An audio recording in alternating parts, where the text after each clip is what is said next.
দেওবন্দি সমাজে আছে আর আহলে হাদিস সমাজে নাই এরকম না, সবার মাঝে এই মেলা চলে। সেটা হচ্ছে মাইয়েতের মুখ দেখার মেলা।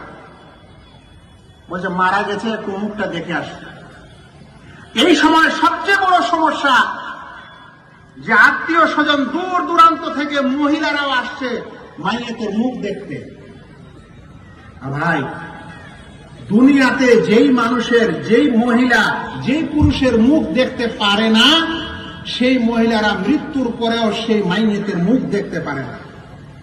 আর দুনিয়াতে যেই পুরুষেরা যেই নারীর মুখ দেখতে পারে না, মৃত্যুর পরেও সেই নারীর মুখ দেখতে পারে না। হারাম। বলবেন কে কার দেখতে পারে না? পুরুষ হলে যেই সকল নারীর সাথে আপনার বিবাহ নাজায়েজ, যাদেরকে বলা হয় মুহরিম, যেই নারীদের সাথে আপনার আমার বিবাহ নাজায়েজ,